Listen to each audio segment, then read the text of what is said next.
పశ్చిమ గోదావరి జిల్లా ఉండి టీడీపీ ఎమ్మెల్యే రఘురామకృష్ణమరాజు ఫిర్యాదుతో ఏపీసీఐడి మాజీ డీజీ సునీల్ కుమార్ పైన కేసు నమోదు చేశారు. ఇక 2021లో నర్సాపురం ఎంపీగా ఉన్న సమయంలో విద్వేషపూరిత ప్రసంగం, కొన్ని వర్గాలలో ఉద్రిక్తతను సృష్టించడం, ప్రభుత్వ ప్రముఖులపైన దాడి వంటి ఆరోపణలతో రఘురామకృష్ణమరాజును హైదరాబాద్లో సిఐడి అదుపులోకి తీసుకుంది.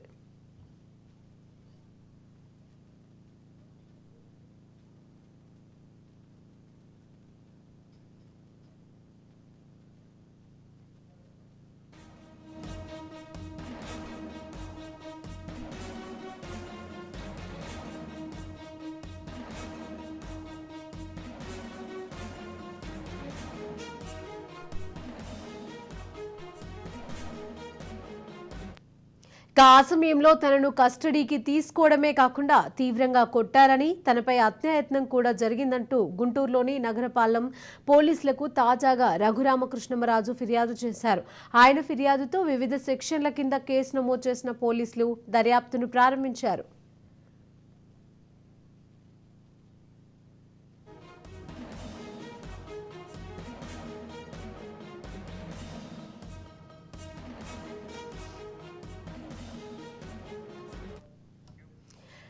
పశ్చిమ గోదావరి జిల్లా ఉండి టీడీపీ ఎమ్మెల్యే రఘురామకృష్ణమరాజు ఫిర్యాదుతో ఏపీసీఐడి మాజీ డీజీ సునీల్ కుమార్ పైన కేసు నమోదు చేశారు. ఇక 2021లో నర్సాపురం ఎంపీగా ఉన్న సమయంలో విద్వేషపూరిత ప్రసంగం, కొన్ని వర్గాలలో ఉద్రిక్తతను సృష్టించడం, ప్రభుత్వ ప్రముఖులపైన కూడా దాడి వంటి ఆరోపణలతో రఘురామకృష్ణమరాజును హైదరాబాద్లో సిఐడి అదుపులోకి తీసుకుంది.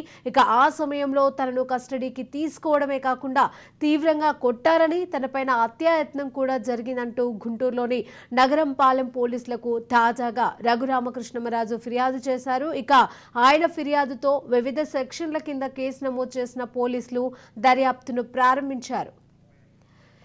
ఇక ఇదే అంశానికి సంబంధించి మరిన్ని అప్డేట్స్ మా ప్రతినిధి రమేష్ అందజేస్తారు. రమేష్. శిరీష, ఏదైతే మరి మాజీ ఎంపీ ప్రస్తుతం ఉండి ఎమ్మెల్యేగా ఉన్నటువంటి రఘురామకృష్ణరాజు గత 10వ తారీఖు గుంటూరు పోలీసులకి ఫిర్యాదు చేశారు. ఐఏఎస్ గా ఉన్నటువంటి సిఐడి అధికారిగా ఉన్నటువంటి సునీల్ కుమార్ పైన ఫిర్యాదు చేసినటువంటి పరిస్థితి కనపడుతుంది. ఈ నేపథ్యంలోనే ఆయన పైన పలు సెక్షన్స్ కింద కేసు నమోదు చేశారు. గుంటూరు పోలీసులు కేసు నమోదు చేసినటువంటి నేపథ్యంలో ఐపీఎస్ అధికారిగా ఉన్నటువంటి సునీల్ కుమార్ పైన కూడా చర్యలు తీసుకునేటువంటి అవకాశం కనపడుతుంది. అయితే ఎంపీ రఘురామకృష్ణరాజు గత ప్రభుత్వంలో జగన్మోహన్ రెడ్డి ఆ కక్ష సాధింపుల చర్యల్లో భాగంగా కూడా ఆయన్ని ఆ పలు సెక్షన్ల కింద కేసు నమోదు చేయడం, ఆయన్ని థర్డ్ డిగ్రీ చేయడం, అదేవిధంగా ఆయన్ని తీవ్రంగా గాయపరిచినటువంటి నేపథ్యంలో అప్పట్లో హైకోర్టుని ఆశ్రయించారు.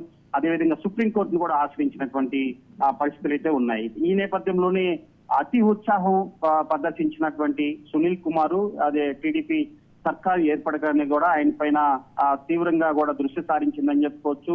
ఏదైతే ప్రభుత్వాన్ని అడ్డం పెట్టుకుని అధికారాన్ని పూర్తిగా కూడా దుర్వినియోగం చేస్తూ కూడా మరి చాలా మంది పైన కూడా టీడీపీ నేతల పైన కానీ, అటు బీజేపీ సానుభూతిపరుడు కానీ, అటు టీడీపీకి సంబంధించినటువంటి అనేక అంశాలని ప్రశ్నించినటువంటి రఘురామకృష్ణరాజు పైన కూడా మరి సెక్షన్స్ కింద కేసు పెట్టడం, అదేవిధంగా ఆయన తీవ్రంగా గాయపరిచినటువంటి నేపథ్యంలో అప్పట్లో కూడా ఒక సంచలనమైన కేసుగా మారినటువంటి పరిస్థితి కనపడుతుంది. అప్పటి నుండి ఆ సునీల్ కుమార్ పైన కేసు నమోదు చేశారు, ప్రైవేట్ కేసులు వేసినటువంటి సందర్భాలు ఉన్నాయి. ఈ నేపథ్యంలోనే ఎంపీ రఘురామకృష్ణరాజు చాలా సీరియస్ గా దృష్టి సారించారు. దీనిపైన ఏదో ప్రభుత్వం ఏర్పడగానే సునీల్ కుమార్ ఏదైతే మరి జగన్మోహన్ రెడ్డి చెప్పిందే చేయడం, అదేవిధంగా ఆయన్ని తీవ్రంగా గాయపరచడం, పోలీస్ స్టేషన్ లో నగరంపాలెం పోలీస్ స్టేషన్ లో తీసుకెళ్లినటువంటి సమయంలో కూడా ఆయన దగ్గరుండి ఆయన పైన తీవ్రంగా కూడా మరి గాయపరిచినటువంటి నేపథ్యంలో కూడా ఆయన అప్పట్లో కూడా ఒక కేసు సంచలనం అవటమే కాకుండా కూడా ఆయన్ని హాస్పిటల్ కి తరలించి జరిగినటువంటి ఘటన పైన కూడా మరి ఆరా తీసినటువంటి పరిస్థితి కనపడుతుంది. ఈ నేపథ్యంలోనే ముగ్గురు అధికారుల పైన అటు ప్రభుత్వం చర్య తీసుకోవాలని ఇప్పటికే కేసు నమోదు చేశారు. ఈ నేపథ్యంలోనే ఆయన పైన కస్టడీ తీసుకునేటువంటి అవకాశం, దీనిపైన విచారణ జరిపేటువంటి అవకాశం ఉంది. ఎందుకంటే చంద్రబాబు నాయుడు కూడా ఈ విపక్ష నేతగా ఉన్నప్పుడు రఘురామకృష్ణరాజు సంబంధించినటువంటి అనేక అంశాలపైన కూడా విమర్శలు అయితే చేశారు. ఏదైతే జగన్మోహన్ రెడ్డి కేవలం ప్రభుత్వ వ్యతిరేక నిర్ణయాలని రఘురామకృష్ణరాజు ప్రశ్నించినందుకే ఆయన పైన తీవ్ర స్థాయిలో దాడి చేసినటువంటి సందర్భాలు అయితే ఉన్నాయి. ఈ నేపథ్యంలోనే ఐపీఎస్ గా ఉన్నటువంటి సునీల్ కుమార్ పైన కూడా ఖచ్చితంగా ప్రభుత్వం అనేక అంశాలపైన అటు చంద్రబాబు కేసు విషయంలో కానీ, అదేవిధంగా అటు రఘురామకృష్ణరాజు కేసుల విషయంలో కానీ, అదేవిధంగా మరి సోషల్ మీడియాలో పోస్టులు పెట్టినటువంటి అనేక మంది పైన కూడా మరి కక్ష సాధింపు చర్యలు గతంలో అధికారిగా ఉన్నటువంటి సునీల్ కుమార్ చేసినటువంటి సందర్భాలు ఉన్నాయి. ఇదే గుంటూరులో ఒక మహిళని ఒక పోస్ట్ పెట్టినందుకు ఆమె పైన కూడా కేసు పెట్టి ఆమెను రిమాండ్ పంపించినటువంటి సందర్భాలు ఉన్నాయి. ఈ నేపథ్యంలో కేవలం ఒక ప్రభుత్వ తొత్తుగా పనిచేసినటువంటి అధికారి పైన ఖచ్చితంగా చర్యలు తీసుకునేటువంటి అవకాశం ఉంది. ఇప్పటికే అనేక ప్రైవేట్ కేసులు ఉన్నాయి ఐపీఎస్ అధికారి పైన.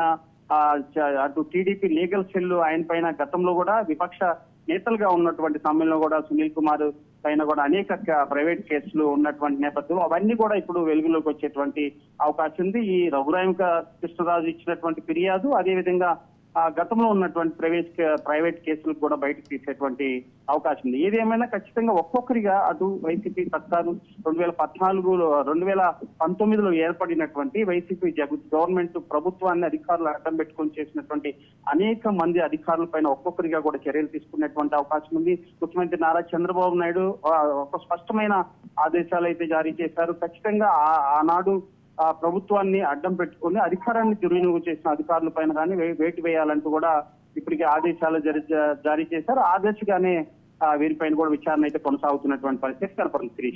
Right, thank you Ramesh.